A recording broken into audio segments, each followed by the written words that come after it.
Campo, members of the SCCCI, dear Excellencies, dear friends, ladies and gentlemen, I wish everyone here a very happy new year of the rat.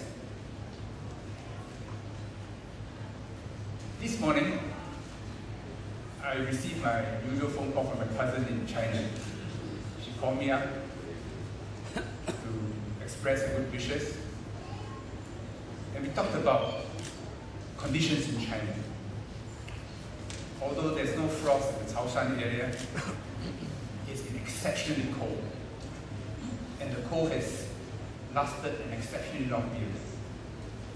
And she said there's so many people from other provinces wanting to go home, but unable to because of the breakdown in the communications.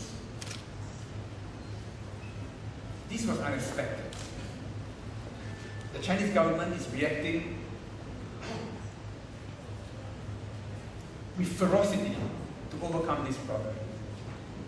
But it is weather not seen for maybe a century.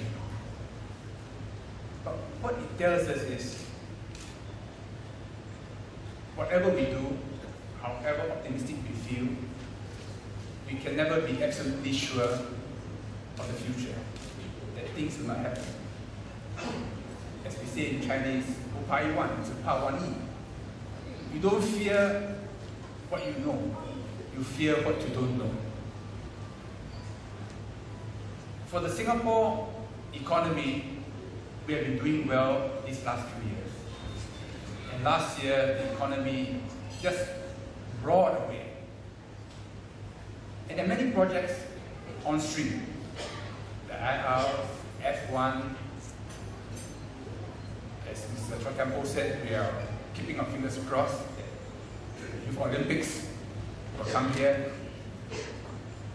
We expect the tourism numbers to continue growing at double digits. And we need a doubling of hotel rooms. So there's so many opportunities now before us.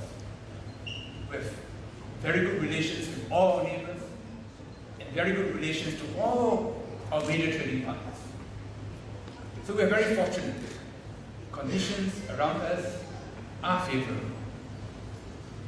But we must never be overconfident, and indeed, there are clouds on the horizon.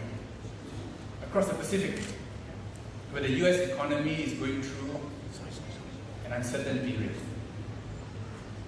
No one quite knows how bad it is, but for sure, the problem is not over. And one way or another, it will affect us. Our economy, yes, is diversified. Yes, the growth in Asia is organic. China, India, Vietnam, and elsewhere. Yes, the Middle East is flush with money and some of it is coming our way. But if global demand comes down, and the US economy is a huge economy, which neither China nor India can match, even in a comparable way, we are bound to be affected. And inflation, because of high fuel and food prices, is a problem. And it's a concern for all Singaporeans, especially for those who are less well off. I share with Mr. Chua Kiam Poh that next week's budget will be a good budget. But I also hope that those of us who are in business, yes, we have to adjust prices because the input costs are high, but where it is not necessary to increase prices, it's good to spare a thought for ordinary Singaporeans who will be affected. I'm very happy the way NTUC FairPrice is promoting generic items so that Singaporeans can pay less for equivalent food items. And in other areas too, where we can hold back price increases, I hope we can do so. But of course, we run an open market economy and all of us have got to make a living and adjust where necessary. And I also hope that those of us who are better off, particularly at a time like this when we are celebrating the new year, that we spare a thought for those around us who are unable to share our joy because of financial hardship, because of loneliness, because of illness. So let us, this year, as we go through an uncertain period, be vigilant. Be vigilant about external conditions. Also be vigilant in looking out around us for those who face difficulties and extend them a helping hand.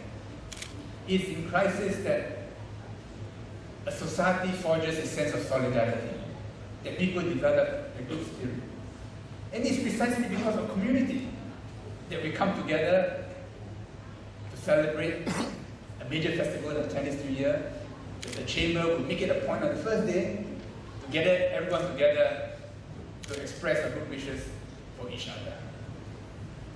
I extend all of you a happy and prosperous New Year, best of health, and all of life's happiness. Thank you very much.